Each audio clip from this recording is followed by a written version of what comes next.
Hello everyone, কেমন আছেন সবাই? আশা করছি সকলেই ভালো আছেন, সুস্থ আছেন। তবে আমি সুস্থ রয়েছি, কিন্তু আমার গলার অবস্থা যেন দিন দিন খুব খারাপ হয়ে যাচ্ছে। সো আজকের ব্লগের এই ভিডিওগুলো কিন্তু একদিনে শ্যুট করা নয়। এগুলো বেসিক্যালি গত এক সপ্তাহের মধ্যে 2-3 দিনের কিছু কিছু ভিডিও, সেগুলো আমি কালেক্ট করে এডিট করেছি। তো প্রথমেই যে ভিডিওটা তোমরা দেখছো, এটা হচ্ছে গত 21শে জুন আমরা যাদের বাড়িতে রেন্টে রয়েছি ওনার একমাত্র নাতনি ছিল অন্নপ্রাশন রিসেপশান। তো বাড়িতে যে অনুষ্ঠানটা ছিল সেখানে তোমাদের ভিডিওটি শেয়ার করেছিলাম যে ওর বাবা ওখানে ছিল না, তবে এটাতে কিন্তু আমরা সপরিবারে এসেছিলাম। কি খাবে? পোলাও। আর সো পরবর্তী যে ক্লিপসটা তোমরা দেখবে সেটা হচ্ছে আজকে শ্যুট করা ভিডিও, মানে 29 জুনের ভিডিও। তুমি কোথায় যাবে বলে রেডি হয়েছো? কোথায় যাবে তুমি? বাজারে যাবে? আচ্ছা, কি নেবে? শশা? শশা, গাজর? ও, আমি তো ভুলেই গেছিলাম তুমি একটা ছোট্ট র্যাবিট। তুমি একটা ছোট্ট র্যাবিট। মুখে কেউ ক্রিম দেয়? আজকে মামার ফার্স্ট ডান্স ক্লাস, তো আমি চাই না যে প্রথম দিনটা ও বন্ধ করুক। তবে আজকে বন্ধ করুক এই কারণে বলছি যে আজকে ওয়েদারটা খারাপ, খুব মেঘ ডাকছে আর একদম কালো হয়ে গেছে মেঘটা, আর এখনও অবধি বৃষ্টি নামেনি। তো আমাকে ওকে টোটো করে নিয়ে যেতে হতো, কিন্তু ওর বাবা বললো না, আমি পৌঁছে যাব তারপর তোমাদেরকে দিয়ে আসবো। আমি ঠিক আছে চলো, প্রথম দিনটা আজকে যাওয়াই যাক, বন্ধ করাটা ঠিক হবে না, প্রথম দিনের গুরুত্বটা অনেক।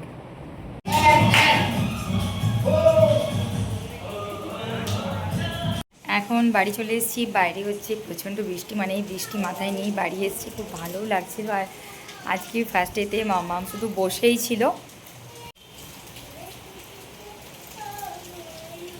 বাড়ি এসে রীতিমতো তার চুলটা খোলা হয়ে গেছে, কিছুতেই তো চুল বাঁধতে চায় না, যদিও কোথাও গেলে জোর করে বেঁধে নিয়ে যাই। তো এদিকে তোমার কেমন লাগলো? দেখো বাড়ি এসে নাচছে। কি? এইদিকে, এইখানে আসে, এই মিডিলে। ওখানে এক বিন্দু নাচেনি, বাড়ি এসে এখন নাচছে।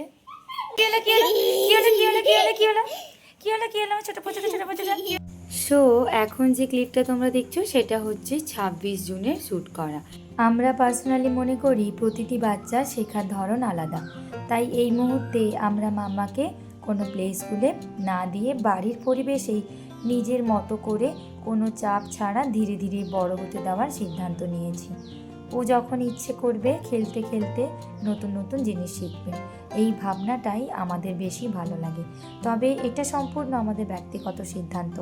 অনেক বাচ্চার জন্য প্লে স্কুল খুবই ভালো এবং উপকারী হতে পারে। আমরা শুধু চেয়েছিলাম ও যেন বাড়ির বাইরে অন্য বাচ্চাদের সঙ্গে মিশতে পারে, নতুন কিছু শিখতে পারে এবং একটা মজার অ্যাক্টিভিটির মধ্যে থাকে। সেই কারণেই ওকে ডান্স ক্লাসে ভর্তি করিয়েছি। ও খেলতে খেলতেই নতুন অভিজ্ঞতা অর্জন করবে এবং নিজের মতো করে ধীরে ধীরে শিখে বড় হবে। মাম্মামকে পড়তে বসানোর আগে ওকে আমি আজকে কথা দিয়েছিলাম যে আজকে তোমার জন্য নতুন একটা প্লেফুল অ্যাক্টিভিটি বানিয়ে দেবো, এবং সেই এক্সাইটমেন্টে আজকে ও খুব খুশি ছিল। তো বাচ্চাদেরকে বসে আনার একটা টেকনিক তোমাদের বলছি, যে বাড়িতে ফোন থাকলে টিভি থাকলে তো বাচ্চারা দেখতেই চাইবে। আমাদের সময়টাতে এই জিনিসগুলোর ইউজ হয়তো হতো না, তো সেই জন্যে আমাদের জেনারেশনের বাচ্চারা, আমাদের আগে জেনারেশনে আমাদের মধ্যে এই জিনিসটা ছিল না যে টিভি দেখতেই হবে, ফোন দেখতেই হবে। বাট এখন যেহেতু আমাদের বাড়িতেই টিভি ফোন আছে, তো বাচ্চাদেরকে কিন্তু এটার থেকে দূরে একদমই রাখা যাবে না। আর কোনো জিনিসটা খুব বেশি জোর করে না করলে সেটা কিন্তু হিতে বিপরীত হতে পারে। তো আমি এখন একটা ট্রিক্স অ্যাপ্লাই করি, যেটা আমি আমার এক বান্ধবীর থেকেই আমি যেটা শিখেছি, আর সেটা তোমাদেরকে আজকে বলছি। তো মাম্মামকে সকালবেলায় স্নান করে দেওয়ার পরে আমি যখন স্নানে যাই তখন ওকে আমি টিভিটা চালিয়ে দিয়ে যাই। যদি ও খেলতে না চায় তখন আমি ওকে জোর করে না চালিয়ে দিয়ে যাই। কিন্তু বিকেলবেলা যখন আমরা নিচে ঘুরতে যাই, ওখান থেকে এসেও বলে মা টিভি দেখবো, তখন আমি ওকে একটা এপিসোড চালিয়ে দিই, হয় নিজের ব্লগ দেখাই, না হয় ও কোনো কার্টুন দেখে, দিয়ে আমাদের যে ওয়াইফাই যে সুইচটা রয়েছে সেই সুইচটাকে আমি বন্ধ করে দিই। আমি বলি দেখ মাম্মা, আমি নিচে বসে আছি বা আমি অন্য কাজ করছি, আমি কিন্তু রিমোটেও হাত দিইনি আর সুইচেও কিন্তু আমি হাত দিইনি। তো অটোমেটিক্যালি ও চুপ হতে হতে নিজের মতো কিন্তু বশ হয়ে যায় এবং এসে ঠিকঠাক আমি দেখ যতক্ষণ না টিভিটা ঠিক হয় ততক্ষণ তুই পড়ে নে। আর এইভাবেই কিন্তু মেয়েকে আমি বেশিরভাগ সময়টা আপাতত এখন আমি ম্যানেজ করছি। তো এটা তোমরা কিন্তু অবশ্যই অ্যাপ্লাই করে দেখতে পারো। যদি ওয়াইফাই থাকে, ওয়াইফাইয়ের মেন সুইচটা একেবারে বন্ধ করে দাও ওদের পড়ার সময়। আর যদি বেশি টিভি দেখতে চায়, একটা কার্টুন দেখাও, এবার যেটা দেখতে চায় একটাই দেখাও, দেখি সুইচটা অফ করে দাও, অটোমেটিক্যালি টিভিটা বন্ধ হয়ে যাবে, অটোমেটিক্যালি অন্যদিকে মনটা ঘুরে যাবে।